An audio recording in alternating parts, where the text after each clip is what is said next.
Olá, senhoras e senhores, sejam bem-vindos a mais uma aula de Física. Eu sou o professor André e hoje nós vamos na aula de número 25 resolver a atividade número 10, referente ao peso aparente, né? Aquelas questões de elevadores de sobe ou desce. Então, sem mais delongas, vamos começar.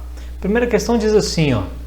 Questão 1 era uma questão do livro de vocês, tá? Está na página 163 e dizia assim: uma caixa de madeira de massa igual a 8 kg tem o seu peso aferido por um dinamômetro que indica 55 newtons.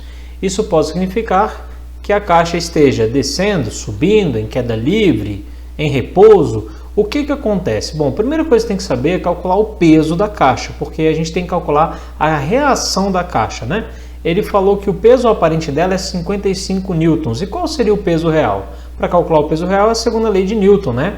Que é força igual a massa vezes a aceleração. Substituindo os valores que ele deu para a gente, já que a massa tem 8 kg, né? A massa tem 8 kg e a aceleração da gravidade geralmente é 10, então nós temos que a força-peso é de 80 newtons. Bom, daqui de cara a gente já percebe na diferença dos valores, né? Se ele deveria ter 80 newtons e está marcando 55 newtons, obviamente que o peso aparente é muito menor do que a força-peso real, né? E como é que a gente descobre se ele está subindo ou se ele está descendo? O que isso daqui indica para a gente? Vou relembrar vocês da nossa aula de peso aparente e a gente consegue ver aqui que a força resultante obrigatoriamente tem que ser para baixo, tá? Quando a gente calcula a força resultante, a gente soma, né, o peso aparente e a normal, né, a normal, que é o peso aparente, e a força-peso real, né? E aí a soma desses dois é o que me dá a força resultante. Note que se o peso aparente, né, a normal, for menor que a força-peso, obviamente que essa força resultante vai ser para baixo, vai apontar para baixo, né? Essa seria a análise gráfica, análise vetorial gráfica, mas eu também poderia escrever isso no Physics, né, adotando, por exemplo, para cima como sendo referencial positivo.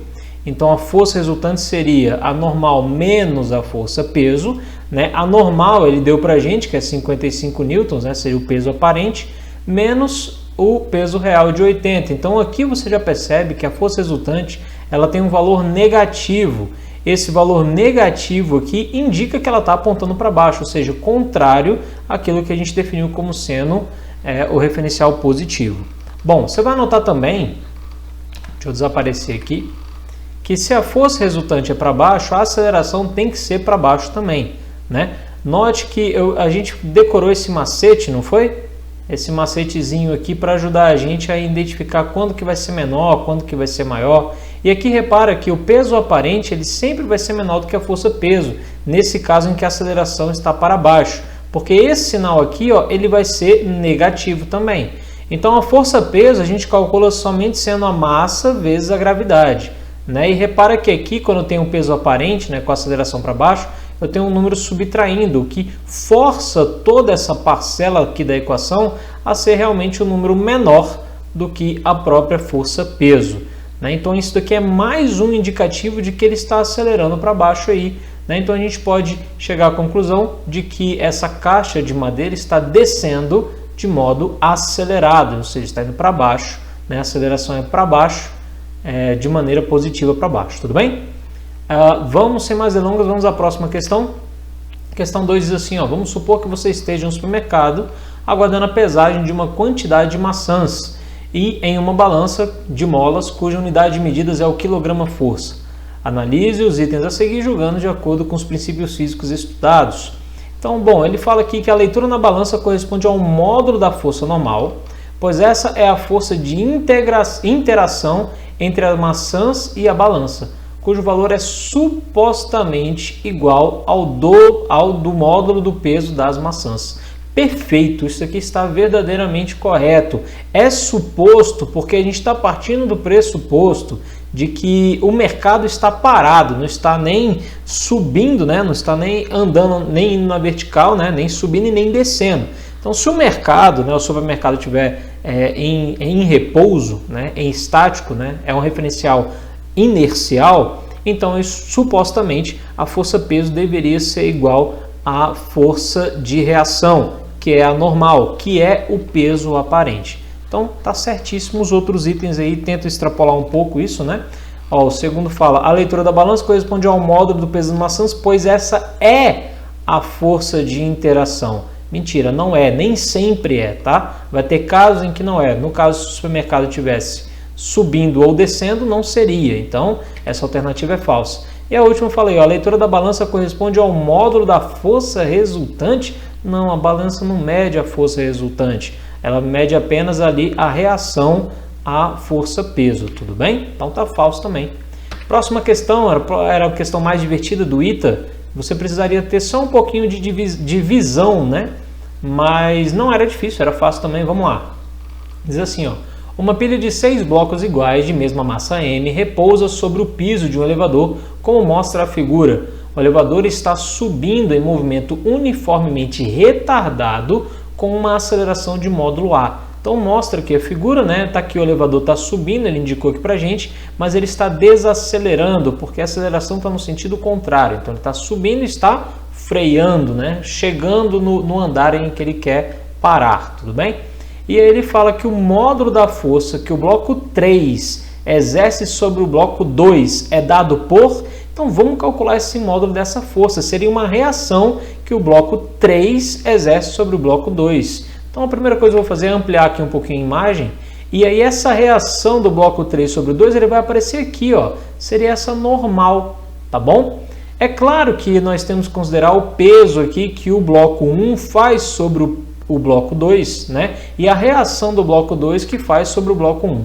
Mas quando eu considero tudo isso daqui, ó, a parte de cima, como sendo uma coisa só, repara que essas duas forças aqui de ação e reação, elas viram forças internas e desaparecem. Então agora eu estou considerando o bloco 1 e o bloco 2 como sendo apenas uma coisa só, né? E aí eles se tornam forças internas e elas desaparecem. Pronto, fica mais fácil eu saber, porque agora eu só preciso saber qual que é essa reação aqui, né? Essa normal que está aqui entre as duas superfícies do bloco 2 e do bloco 3. Para isso, a gente vai usar o nosso macete, que é muito fácil, né? Se a aceleração aponta para baixo, então basta aí eu subtrair as acelerações. Está aqui, ó, para você relembrar. Se a aceleração aponta para baixo, basta eu subtrair as acelerações. Então seria a aceleração da gravidade menos a aceleração aí do elevador, né? Que, bom, de maneira geral, sempre vai ser assim, tá, pessoal? Então, aqui só analisando o que ele pede a massa, né? Qual seria essa massa? É a massa que está, né, desses dois blocos, né? Que a gente considerou como sendo um só. Então, se ele falou que cada um valia m, então nós temos aqui um bloco, né? Esse blocão grandão, ele vai valer 2m, né? E pronto, já está aqui sua resposta. Ele quer saber qual que seria esse peso aparente, né? Então, o peso aparente seria 2m vezes g. Você já pode marcar lá, ó. Pode marcar essa alternativa aí, tá bom? Outra maneira de você fazer isso daqui seria no Physiquês Brabo, né? Então você adotaria o referencial positivo para cima, né? E aí você calcularia a força resultante. Então, força resultante é a massa vezes a aceleração.